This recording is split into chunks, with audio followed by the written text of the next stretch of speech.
Salam alaikum. Alors c'est la deuxième vidéo dans cette série d'exercices. La fois passée on a traité l'exercice 1, on a commencé l'exercice 2, on a traité la question 1, voilà, qui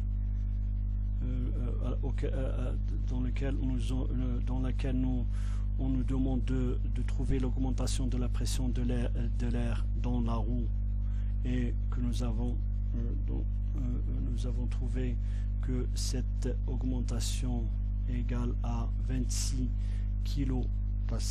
Rappelez-vous, on a utilisé le fait que le gaz dans la roue peut être considéré comme un gaz parfait. On a utilisé ça, PV égale à NKBT, ou encore PV égale à MRT, et on a trouvé cette valeur de variation de la pression lorsque la température augmente, voilà, à volume constant. Alors la deuxième question, c'est on vous dit calculer également la masse de l'air qui doit être vidée afin de restaurer la pression initiale à cette dernière température, c'est-à-dire la température reste à 50 degrés. Alors quelle quantité de matière doit-on vider de la roue pour, c'est-à-dire reprendre ou recouvrir la pression initiale? Voilà. Alors pour cela, pour restaurer la pression P1 absolue dans la roue, on vide partiellement la roue de sa matière pour qu'elle devienne égale à, voilà, égale à M1 égale à P1 absolu. Voilà, on doit avoir une matière, c'est-à-dire la quantité de matière lorsqu'on va vider la roue, elle est égale à M1, et celle-ci doit être égale à P1 absolu. Voilà d'où vient cette expression, et bien de là. M, voilà, M égale à PV sur RT. PV sur RT, et bien pour avoir une quantité de matière égale à M1, on utilise cette expression-là. Bien sûr, le volume reste constant. On doit avoir cette quantité de matière et cette pression à une température T2, c'est-à-dire elle ne change pas, après qu'elle était égale à, voilà, c'est-à-dire à, lorsqu'on a augmenté la température de T1 à T2, on a obtenu une pression P2 absolue à une température de T2 avec la matière M2. Mais cette fois-ci, on doit vider. C'est-à-dire cette fois-ci, les deux masses ne sont pas les mêmes, puisqu'il y a une partie de la matière qui c'est-à-dire sort de la roue. Bien sûr, M2, elle est supérieure à M1. Voilà, on a perdu de la matière. Alors, delta M, bien sûr, la différence de masse, voilà, égale à M2 moins M1, égale à, je remplace M2 par son expression là, voilà, et M1 par son expression, voilà. Mais je dois garder la température telle qu'elle est, T2, puisque dans l'énoncé, on vous dit ça. Voilà, le volume reste le même, le R, la constante du gaz parfait reste la même, puisque on a toujours affaire au même gaz, et bien ça s'écrit sous cette forme-là. Bien sûr, R, bien sûr, on vous donne déjà le R dans l'énoncé, mais je vous montre juste. Voilà, ici c'est le petit r que j'utilise, hein, parce que généralement dans les bouquins de physique, le R, ce grand R, est, c'est-à-dire, c'est alloué à la constante universelle et non pas le petit r. Voilà, juste une petite rectification. Alors, c'est le R, petit r, c'est le R 8,314, c'est la constante universelle, divisée par la masse molaire de l'air. Alors, comme vous le connaissez tous, l'air est composé essentiellement de l'azote N2, du gaz d'azote N2 et de l'oxygène O2, mais avec un pourcentage de 80% pour l'azote et 20% pour l'oxygène. Bien sûr avec d'autres gaz, mais c'est très minime. Et bien, vous avez l'azote, le gaz d'azote N2, la masse molaire c'est 28 grammes par mol. L'oxygène, quant à lui, c'est 32 grammes mol, plutôt grammes par mol. Voilà. Et bien, si vous divisez 8,314 par cette valeur-là au dénominateur, et bien vous trouvez R égale à 0,289 joules kilogramme par moins 1 Kelvin moins 1. Voilà. Alors,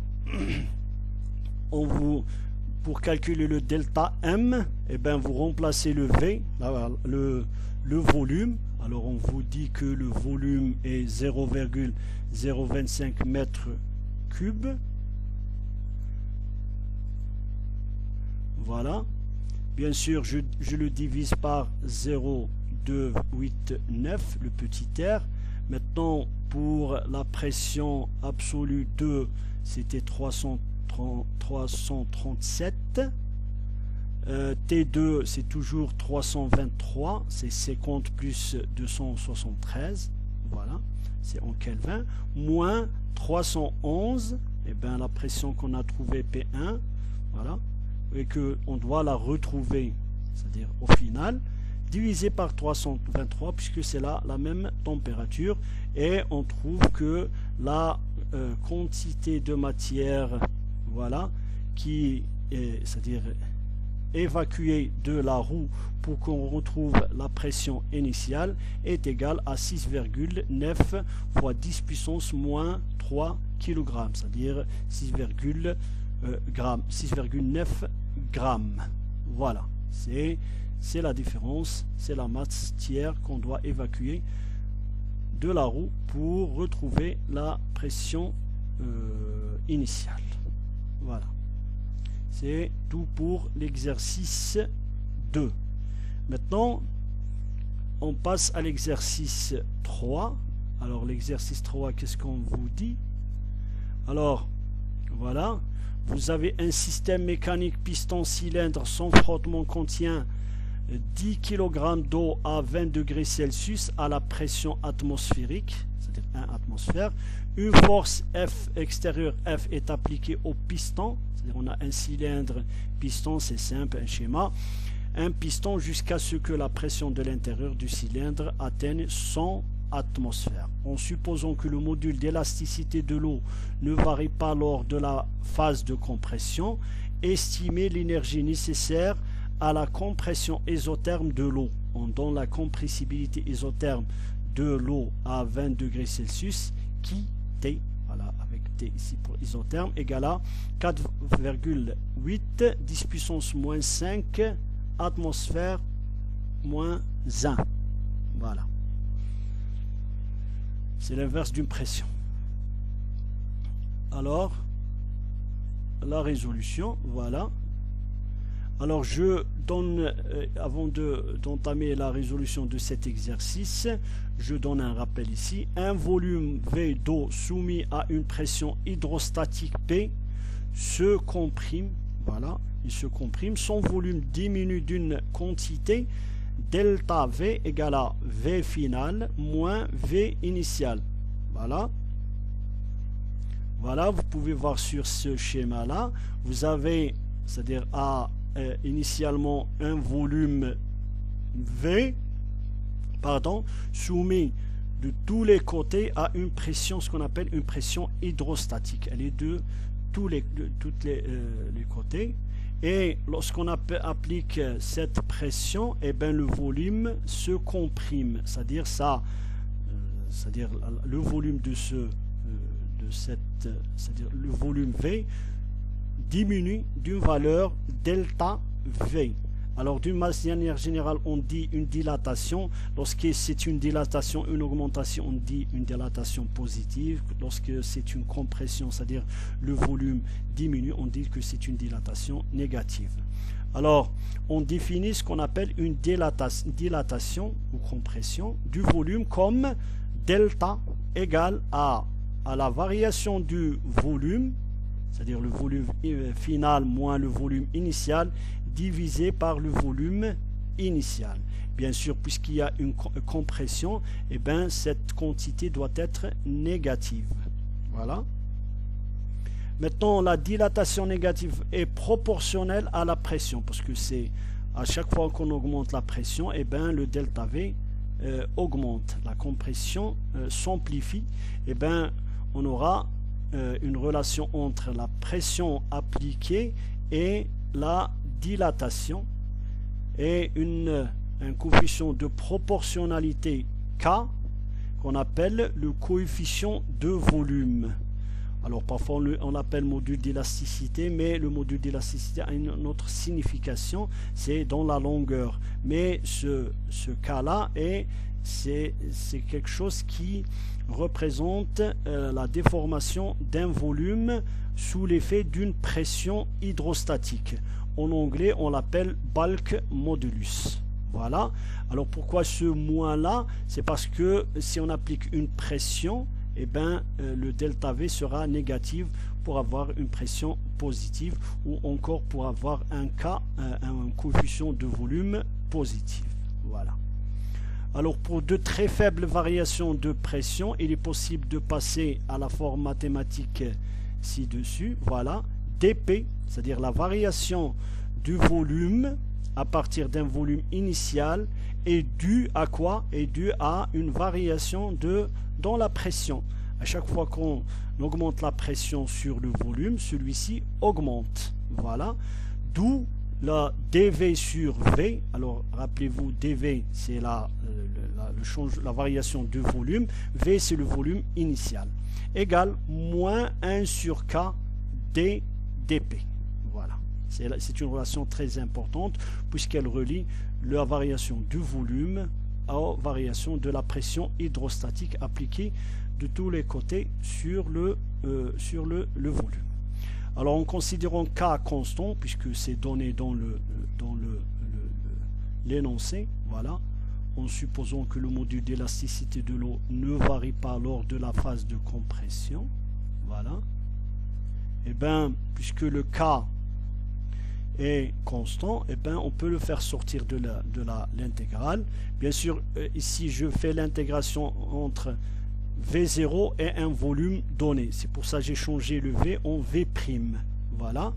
Alors vous avez l'intégrale de V0 à V de dV' V' égale à moins 1 sur K, l'intégrale de P0 qui correspond à PV0 vers une pression quelconque P à dP. Maintenant la dérivée, l'intégrale de cette première intégrale, c'est log de V sur V0 égale à moins 1 sur K P moins P0. Voilà. Ou encore une manipulation, voilà, à partir de cette expression-là, vous trouvez que la pression, une pression quelconque, égale à la pression initiale moins K, le coefficient de volume ou le bulk modulus, log de V qui correspond à la pression P, sur V0. V0 c'est le volume qui correspond à une pression P0, où P0 est une pression initiale. D'autre part, alors on nous dit de calculer l'énergie nécessaire à la compression isotherme d'eau, c'est-à-dire isotherme, c'est-à-dire lorsque la température ne change pas. De V0 à V1, voilà, avec bien sûr V1 inférieur à V0 puisque c'est une compression, est égal au travail appliqué par la force F sur le piston. Voilà. Et bien, le travail pour ramener le volume de l'eau de V0 vers V1 égale à moins, c'est par définition, de l'intégrale moins l'intégrale de V0 à V1 P dV. P est la pression absolue, dV c'est V, c'est là le volume. Maintenant, je remplace P par son expression trouvée ici. Voilà, je la mets ici, dv. Maintenant, je fais l'intégrale, c'est très simple. Alors, j'aurai oméga 0 vers 1 égale à moins, voilà. Alors, l'intégrale de dv, voilà, c'est V1 moins V0 fois P0. P0, c'est une constante, je peux la sortir de l'intégrale. Moins K, voilà, avec le moins ici, mais il y a aussi un moins ici. Moins K, alors le K, je le fais sortir de l'intégrale, puis c'est une constante. Log de V sur V0, dv, bien sûr, les bornes de V0 à V1. Maintenant, je rappelle ici que mathématiquement, le log de x dx égale à x log de x moins x plus une constante. Maintenant, l'intégrale, voilà, cette intégrale-là, et bien log de v sur v0, je multiplie par v0 et je divise par v0, j'aurai l'intégrale de log de v sur v0 dv sur v0, et bien le x c'est le v sur v0, un changement de variable. Et bien j'aurai x c'est v sur v0, log de x c'est log de v sur v0, moins x, voilà, moins v sur v0, bien sûr, avec les bornes v0 et v1. Voilà. Alors un calcul simple, vous pouvez le faire vous-même, voilà, vous donne v1 log de v1 sur v0 plus v0 moins v1. Rappelez-vous, par exemple, si vous avez log de v0 sur v0, alors log de 1 c'est 0. Voilà, et vous aurez cette expression. Maintenant, finalement, on obtient le travail nécessaire pour ramener le volume de V0 vers V1 égale à P0, V0 moins V1 plus K fois V1 log de V1 sur V0 plus V0 moins V1, ou encore on peut le mettre, voilà, vous pouvez K, vous avez le K avec V0 moins V1 et vous avez aussi le terme ici V0 moins V1 qui nous permet d'écrire P0 plus K fois V0 moins V1 plus K V1 log de V1 sur V0. Alors, mais dans l'énoncé, on nous donne le coefficient de compressibilité isotherme et non pas le bulk modulus ou le coefficient de volume. C'est pour ça on doit trouver une relation entre ces deux constantes. Alors, je vous rappelle que le coefficient de compressibilité isotherme d'un fluide égale à moins 1 sur V d rond V sur d rond P à température constante. C'est-à-dire que la compressibilité T mesure la variation du volume lorsqu'on applique une pression. Voilà. Bien sûr, on le normalise par rapport au volume initial.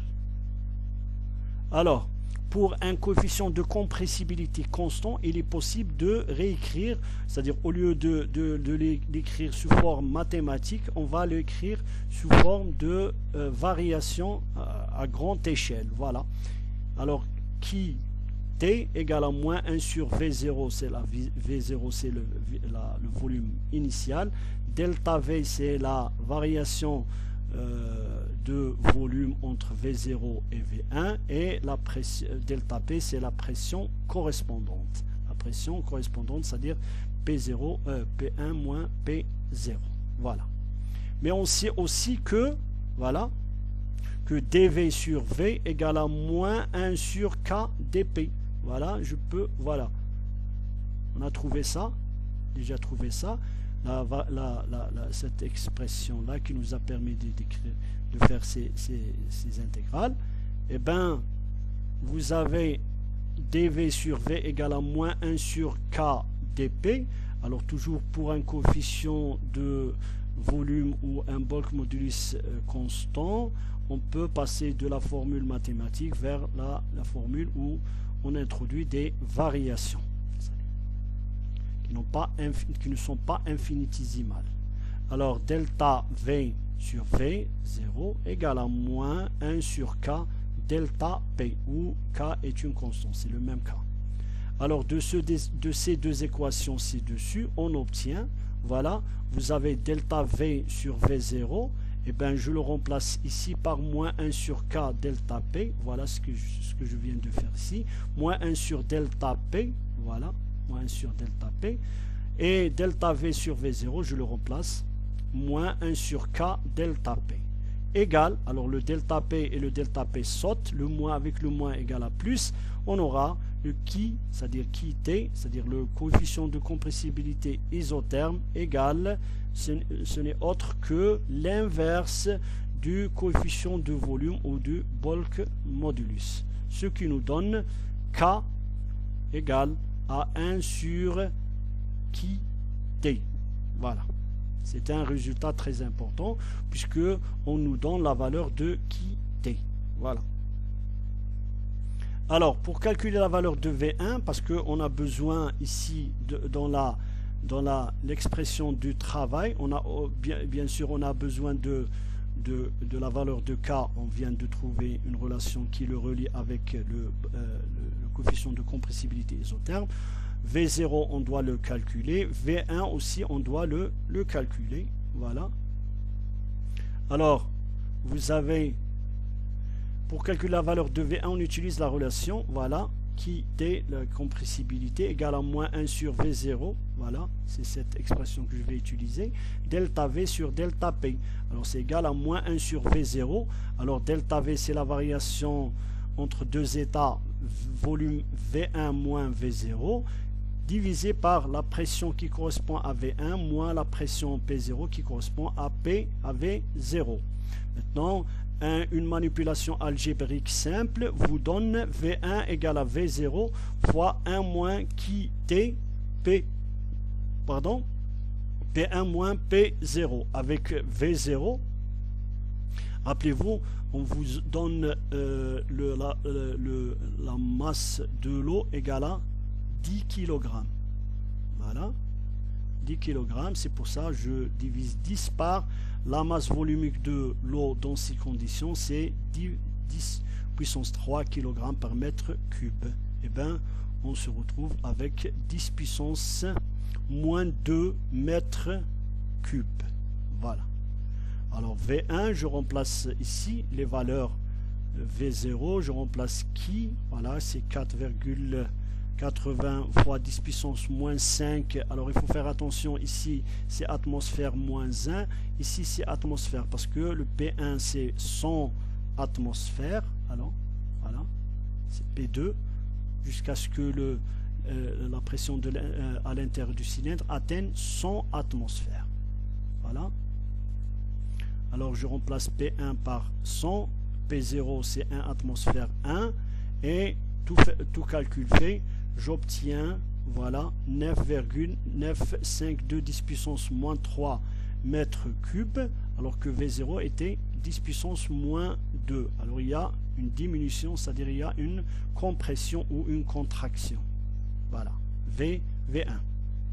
Mais on n'est pas encore au bout de nos peines, parce qu'on doit calculer la valeur de oméga 0, 1.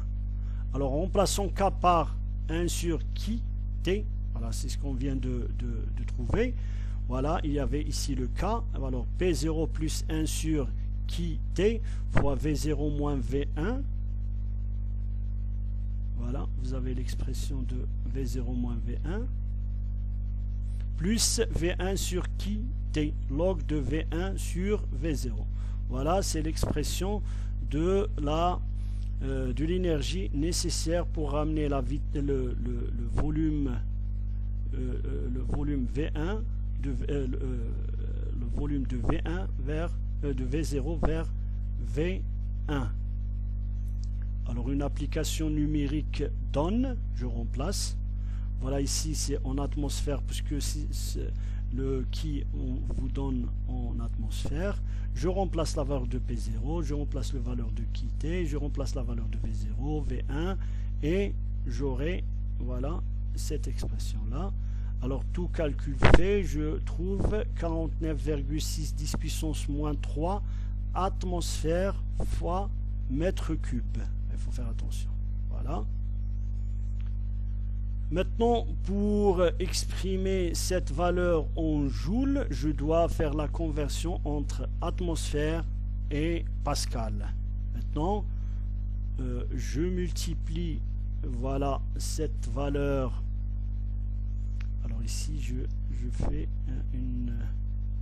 Alors, vous devez le faire vous-même. Voilà, vous remplacez le 49,6 10 puissance moins 3, vous multipliez par 101 325 pascal par mètre cube.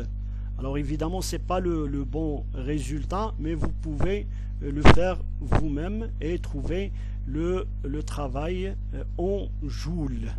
Voilà, en joules. Vous multipliez 49,6 10 puissance moins 3 fois cette valeur, puisque cette valeur c'est l'atmosphère. 1 atmosphère égale à 101 325 pascal. C'est pour ça vous devez trouver une valeur voilà, différente de celle-là. Merci.